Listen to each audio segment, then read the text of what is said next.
4 o'clock in the morning, I wake up, 4:30, 4:45, I'm doing some sort of cardio. Open these garage doors, it's still dark outside. I do this and then I'll have breakfast and then I will go do all my strength and conditioning training at a gym for about an hour. And then I'll go to set. We all average probably about 5 hours of sleep. It's 4:45 a.m., it's still dark outside. Look at that, the lights just went out and I'm getting ready to kill this AM cardio. You can't even see me, but it's gonna be so good, it's bad. Focus! If you do anything, you never want to do anything half-assed, especially when it comes to your training. Get in, be intense, execute on it, and then get out.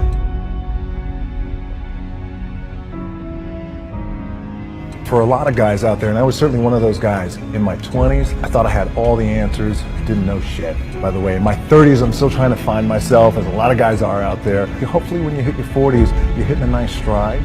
If I'm gonna do it, I need to do this job right, I need to stay focused on it, and I need to give the best effort I possibly can.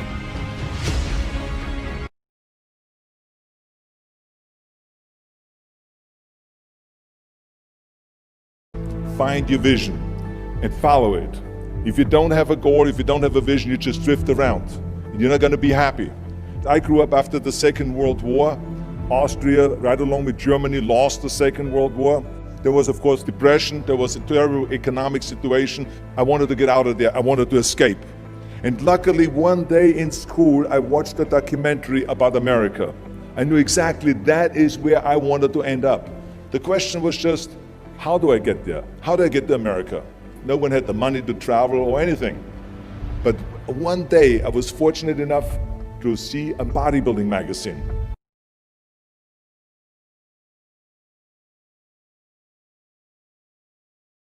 Because you can't see the picture when you're in the frame. You need someone with a trained eye, someone who can lead you to a place within yourself that you can never go by yourself. You have the potential for greatness. You have the ability to do more than you can ever begin to imagine.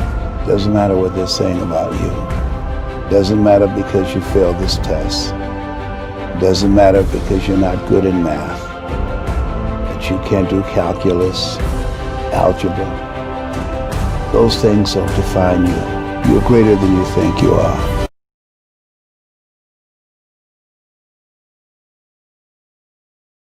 Now is the time to take risk. You don't have kids. As you get older, your obligations increase. So and once you have a family, you start taking risk not just for yourself, but for your family as well. It gets much harder to do things that might not work out. So now is the time to do that before you have those obligations. So I would encourage you to take risks now. Do something bold. You won't regret it. How did you figure you were going to start a car company and be successful at it? Well, I didn't really think Tesla would be successful. I thought we would most likely fail. But I thought that we at least could address the false perception that people had that an electric car had to be ugly and slow and boring like a golf cart. But you say you didn't expect the company to be successful, then why try? If something's important enough, you should try, even if the probable outcome is failure. You focus on signal over noise.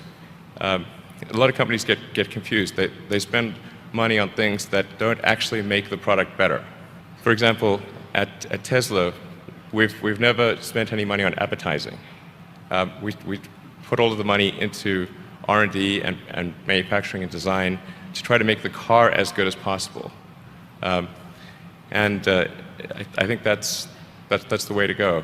For any given company, just can keep thinking about, are these efforts that people are expending, are they resulting in a better product or service? And if they're not, stop those efforts. When I interview someone to work at the companies, would be to ask them to tell me about the problems that they worked on and how they solved them. And if someone was really the person that solved it, they'll be able to answer multiple levels. They'll be able to go down to the brass tacks. And if they weren't, they'll get stuck. And then you can say, oh, this person was not really the person who solved it, because anyone who struggled hard with a problem never forgets